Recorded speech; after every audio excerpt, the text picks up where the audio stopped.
Bonjour. Voilà donc un paysage urbain à New York et que j'aime énormément faire ça. C'est une manière à la prima qui est l'inverse de mon style de peinture très minutieux que je travaille habituellement. Et cette technique est complémentaire. Sinon, je m'embêterais, vous imaginez, 6 heures par jour depuis 50 ans. Si j'avais fait toujours la même technique, je m'ennuierais à mourir, hein.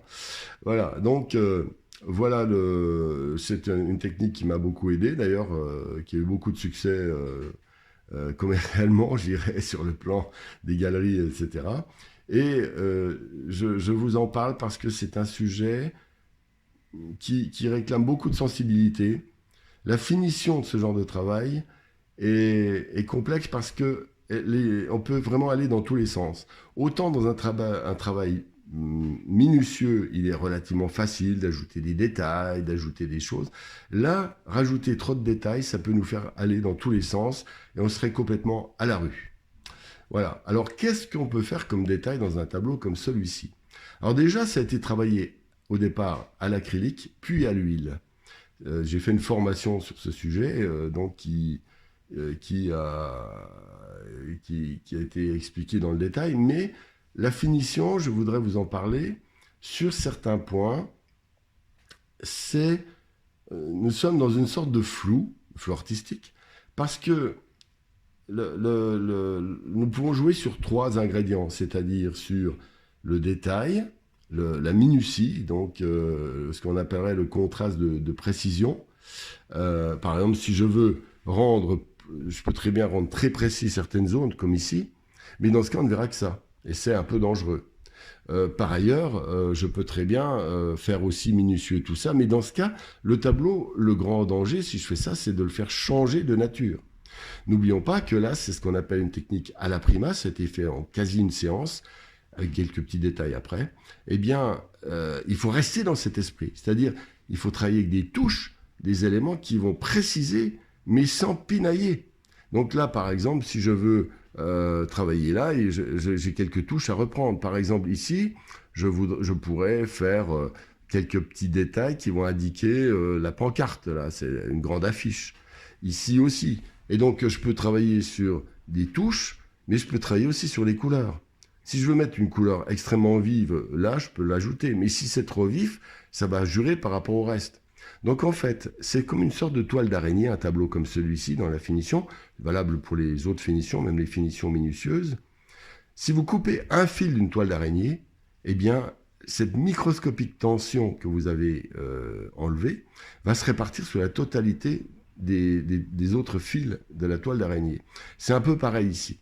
Il faut penser le tableau dans sa globalité et puis ressentir par un détail ce qu'il faut faire. Par exemple, ici, j'aimerais bien, je trouve que c'est, faisons la critique d'abord.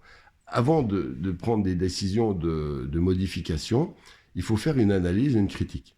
Alors je trouve que tout ça, cette partie centrale, est un petit peu molle, un peu trop dans les beiges, un petit peu uniforme. Donc il faudra sans doute dans ces beiges faire des éléments tonifiants. Je crois aussi que dans ce genre de tableau, il est bon d'utiliser par exemple des contrastes de couleurs. Donc au niveau des contrastes de couleurs, c'est un petit peu fadasse, on va dire, globalement. Au niveau de la matière, c'est pas mal, ça me déplaît pas, c'est vivant. Il y a des zones qui sont brouillards, c'est-à-dire molles, et des zones plus toniques ici. Mais je vais quand même tonifier légèrement certaines zones, comme ici, voilà. Et au niveau couleur, au niveau précision des effets de détail, donc je joue sur les trois contrastes en même temps, parce que ça va permettre assez facilement de tonifier cette zone-là. Alors, dans l'ensemble du tableau, je vous conseille aussi, dans ces cas-là, de choisir une zone importante et de la gérer. Et quand vous aurez géré cette zone-là dans les détails, vous étendrez progressivement vers le reste. D'accord? Ça permet d'éviter de faire, dans la finition, il faut éviter par exemple de faire un petit coup là, un petit coup là, un petit coup là, un petit coup là, etc. Parce que là, vous risquez de déstabiliser la vision globale du tableau. Alors que là, en faisant comme je vous dis, vous prenez par exemple cette zone-là et vous la rendez percutante. Là, ça percutante, vraiment forte, etc. Et à ce moment-là, eh bien, nous avons le plaisir, comment dire, de voir la direction globale du tableau précise au niveau de la couleur, de la composition. Je ne la changerai pas, évidemment, hein, comme c'est pas possible de changer. On peut ajouter un petit détail, rajouter, par exemple, un poteau, on peut rajouter un personnage, d'accord, des petites choses de rien. Mais globalement, la composition, elle est faite. Hein, on peut pas, faut éviter de changer trop, ou allez, à 3% près. Hein. Au niveau de la couleur, là, il y a des choses à changer. Au niveau de la matière, il n'y a pas grand-chose à changer parce que ça changerait trop la nature du tableau. Donc, on peut agir sur la couleur et sur la netteté de certains endroits. Voilà. Donc, c'est surtout là que je vais travailler et je vais vous montrer, à la fin de cette vidéo, le tableau rectifié tel que je vous le dis. Voilà. Souvent, il n'y a pas beaucoup de choses à changer. Curieusement, il suffit, par exemple, de rendre ce rouge un peu plus fort, de faire un trait un peu plus net, de rajouter une petite touche de bleu. Mais quel bleu? Alors c'est pareil, laissez-le, savourez-le, laissez le tableau devant vous, et puis à un moment donné, vous sentirez naître dans votre esprit l'envie d'un certain bleu. Vous le verrez. Et c'est cette attitude méditative qui est fondamentale.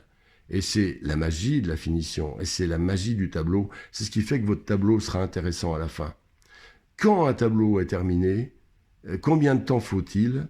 La réponse est, comme la fameuse blague ancienne, je parle de ceux qui ont mon âge le connaissent, c'est Fernand Reynaud qui disait, eh bien, un certain temps. Combien de temps met le fût du canon à refroidir? Disait un sous-officier à ses soldats, et à la fin, la réponse c'est un certain temps. Eh bien, c'est pareil. Quand un tableau est fini, eh bien, combien de temps faut-il? Eh bien, il faut un certain temps. Et surtout, aller jusqu'au bout. Je précise ça parce que toute ma vie, j'ai peint des milliers de tableaux. J'ai peint je ne sais plus, entre 2500 et 3000 tableaux. Eh bien, j'ai toujours été perturbé par l'idée qu'il fallait que je le finisse parce que j'ai une exposition, j'avais 40 tableaux à faire pour le mois de juillet par exemple. Et ça, c'est dramatique. Le quantitatif ne doit jamais s'inviter dans la peinture. Si le tableau doit se faire en 1 heure, c'est bien, c'est un peu ce principe des techniques à la prima. S'il doit se faire en 100 heures, eh ben, il se fait en 100 heures. C'est vous qui décidez à travers votre ressenti. Et un tableau d'extrême qualité aura bien plus d'impact que 10 tableaux faits à 90%. Voyez, il faut qu'il soit à 100%, mais 100% dans l'esprit, je dis, avec des zones dégagées, ça ne veut pas dire tout punner. On est d'accord. Voilà. Bien. Eh bien, petit détail quand même pour la finition.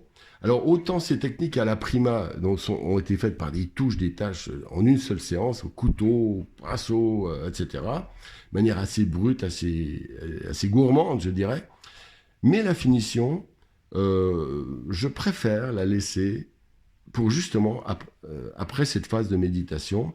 Donc, prenez votre temps. Le tableau, laissez-le peut-être pendant 1 mois, 2 mois, 3 mois, s'il le faut, ou plusieurs années. Celui-là, il est fait depuis 1 an. Et à un moment donné, vous aurez envie de faire cette finition. C'est un petit peu, j'appelle ça comme l'envie d'aller chez le coiffeur. Voilà. Ah, il faut aller chez le coiffeur. Eh bien, c'est pareil. La finition, c'est... Là, j'ai envie de finir. Voilà, j'ai envie de finir. C'est maintenant que je vais finir.